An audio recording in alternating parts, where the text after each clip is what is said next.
சினிமால முக்கிய இயக்குனர்கள்ல ஒருத்தரா இருக்கிறவர் தான் இயக்குனர் மணிரத்னம். இவரோட இயக்கத்துல வெளிவர ஒவ்வொரு படத்துக்கும் மக்கள் மத்தியில மிகப்பெரிய எதிர்பார்ப்பு இருந்துட்டு இருக்கு.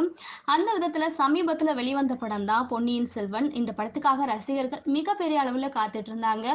ஒரு வழியா படமும் ரிலீஸ் ஆகி பட்டைய கிளப்பி இருந்துச்சு அப்படின்னு சொல்லி ஆகணும். அடுத்ததா மணிரத்னம் எந்த படத்தை இயக்க போறாரு, யார் ஹீரோவா நடிக்க போறாங்க அப்படின்னு எதிர்பார்த்து காத்துட்டு இருந்த ரசிகர்களுக்கு இப்ப எல்லாருக்குமே ஒரு இன்ப அதிர்ச்சி காத்துட்டு இருக்கு அப்படின்னே சொல்லி ஆகணும். மணிரத்னம் இயக்கத்துல கமல்ஹாசன் நடிச்சு வெளிவர இருக்க படம் தான் தக் லைஃப் படம். இந்த படத்தோட படப்பிடிப்பு இப்போ விறுவிறுப்பா நடந்துட்டு வந்துட்டு இருக்கு அப்படின்னே சொல்லி ஆகணும். கிட்டத்தட்ட 37 வருஷத்துக்கு அப்புறமா மணிரத்னம் கமல்ஹாசன் கூட்டணி இணைஞ்சிருக்கிறது ரசிகர்கள் மத்தியில மிகப்பெரிய எதிர்பார்ப்பை ஏற்படுத்தியிருக்கு அப்படின்னே சொல்லி ஆகணும். ஆல்ரெடி மணிரத்னம் அவங்களோட இயக்கத்துல கமல்ஹாசன் நாயகன் அப்படிங்கிற படத்தில் நடிச்சிருந்தாரு. அந்த படம் வந்துட்டு மிகப்பெரிய அளவுல வந்து வெற்றி அடைஞ்சிருந்துச்சு அப்படிங்கிறது எல்லாருக்குமே தெரியும். இப்ப வரையும் எல்லாருக்குமே வந்துட்டு ஒரு முக்கியமான ஒரு படமா பார்க்கப்பட்டுட்டு இருக்கு அப்படின்னே சொல்லி ஆகணும். அந்த படத்தோட வெற்றியை தொடர்ந்து இந்த கூட்டணி எப்ப மறுபடியும் இணைவாங்கன்னு எதிர்பார்த்துட்டு இருந்த ரசிகர்களுக்கு ஒரு தக் லைஃப் கொடுத்து மறுபடியும் தக் லைஃப் வந்து விருந்தா அமைய போகுது அப்படின்னே சொல்லி ஆகணும். கமல்ஹாசன் தவிர்த்து இந்த படத்துல யார் யாரெல்லாம் நடிக்கிறாங்க அப்படின்னு பார்த்தோம்னா, த்ரிஷா வந்துட்டு ஒரு முக்கியமான கதாபாத்திரத்துல இந்த படத்துல நடிக்கிறாங்களாம். இது மட்டும் இல்லாம ஆல்ரெடி இந்த படத்துல வந்துட்டு ஜெயம் ரவி, துல்கர் சல்மான் இவங்கலாம் வந்து இணைஞ்சிருந்ததா சொல்லப்பட்டிருந்துச்சு.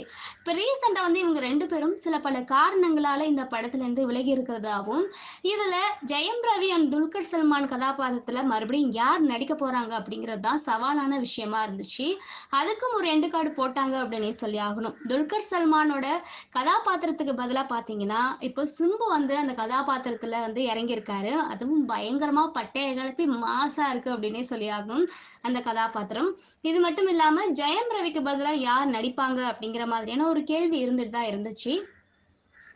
ஜெயம் ரவிக்கு பதிலா யார் நடிக்கிறாங்க அப்படின்னு பார்த்தோம்னா, ஒரு சென்சேஷனலான நடிகரா இருக்கிற அசோக் செல்வன் தான் இந்த படத்துல வந்துட்டு நடிக்க போறாங்க அப்படிங்கிற மாதிரி சொல்லப்படுது.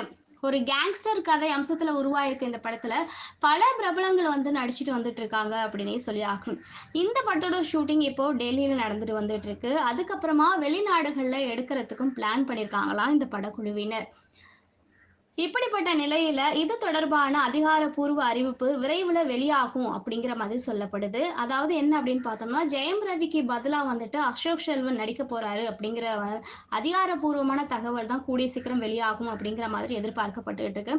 நீங்க என்ன நினைக்கிறீங்க? ஜெயம் ரவிக்கு பதிலா அசோக் செல்வன் அந்த கதாபாத்திரத்துல நடிச்சா நல்லா இருக்குமா அப்படின்னு சொல்லிட்டு எங்களோட நீங்க வந்துட்டு கமெண்ட் பாக்ஸ்ல ஷேர் பண்ணுங்க. இது மாதிரி பல சுவாரஸ்யமான சினிமா அப்டேட்ஸ் நீங்க தெரிஞ்சுக்க தமிழ் கலாட்டா ஸ்டுடியோவை லைக் பண்ணுங்க, ஷேர் பண்ணுங்க, கமெண்ட் பண்ணுங்க. முக்கியமா சப்ஸ்கிரைப் பண்ண மறந்துடாதீங்க.